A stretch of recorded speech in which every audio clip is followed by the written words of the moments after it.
Made another purchase off of eBay regarding the Hendey lathe. Took a chance on something. Let's see how we did.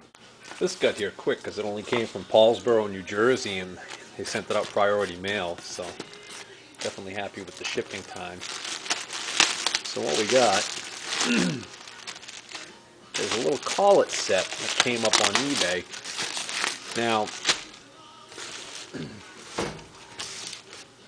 did a little research, and apparently the Hendeys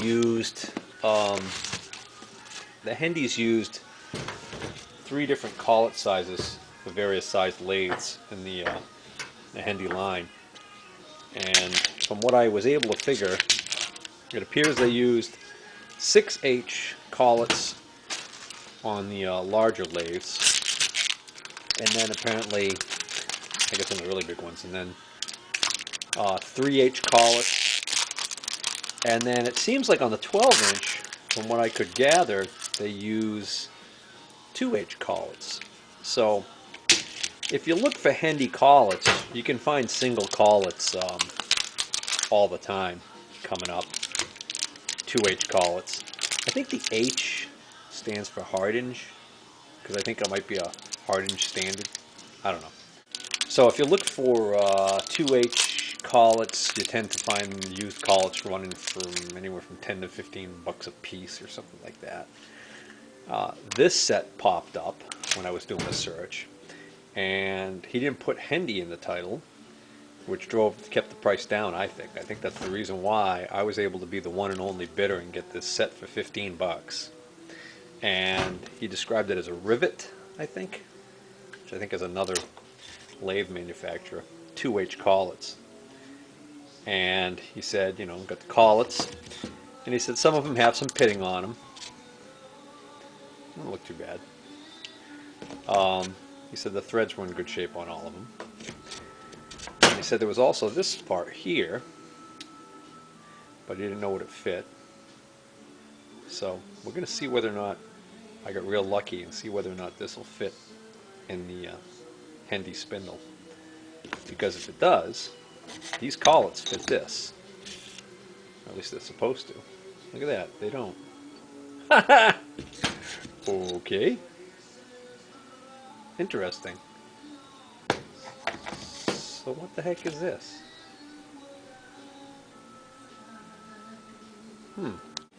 Well, I just looked at this very closely, and I can't find any markings on it at all. Well, there's a lot of dirt and grime there and grease. Let's use some of the 3M engine degreaser on there and see what you can. Oops. Can't scrub that off. Maybe get lucky and find something to tell me what this is. Oop, that may have paid off. Oh, false alarm. I thought I saw something there, but there's nothing there. There is a slight, very slight ghost of what looks like right there. Looks like a number 2, and it looks like there's something in front of it. Something 2, I think. And you get a photo of that. Alright, well, let's see. Let's see how this fits in this tapered hole on this Hendey spindle. And that kind of stops dead there. I'm wondering, is that supposed to go, if this was the correct size for this spindle, would this go all the way in? In other words, should that come all the way up to that? Or is that normal for it to stop right there? The other possibility, is there anything on this that could be, is this marred in some way that would cause it not to go in? And it feels, and a little rough spot there, but I don't think that's what's stopping it. Is that rough spot right there? I don't know. Yeah, I don't know what to make of this. I guess I could measure the taper of this. Doesn't really matter because these collets don't fit this.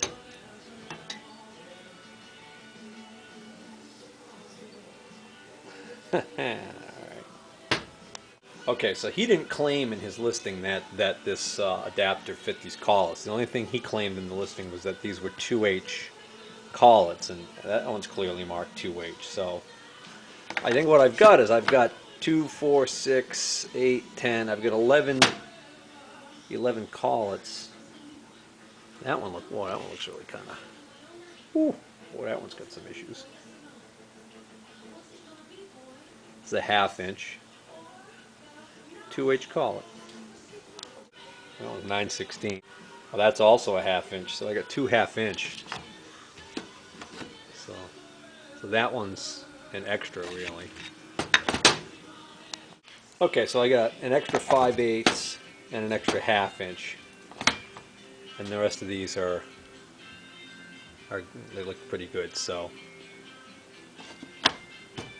you know, I mean, I'm not upset for it was 15 bucks. I forgot what the shipping was, but it still seemed pretty cheap to me. So I wonder what size collets would go in this. If I mean, I'm assuming 3H are larger than 2H.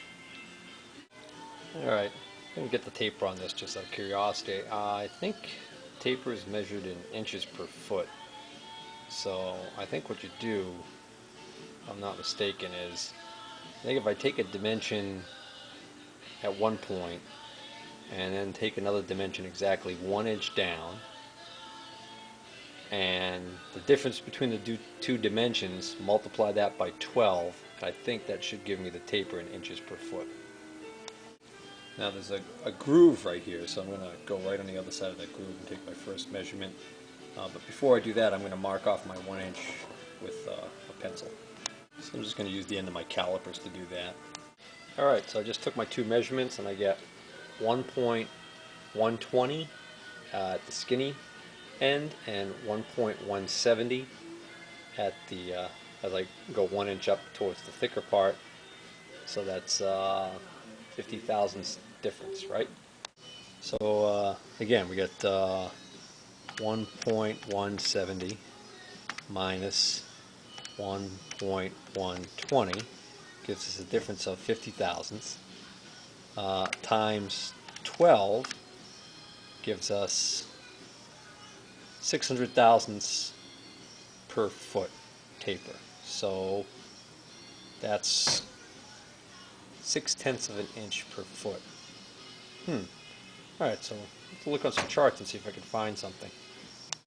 I'm also taking the dimensions at the skinniest point. I know it's 1.120, and then at the fattest point up here at the shoulder it's 1.260, and then I'm going to take this length right here also.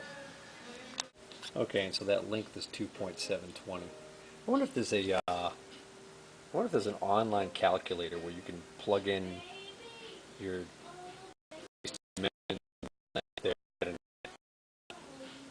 get a taper.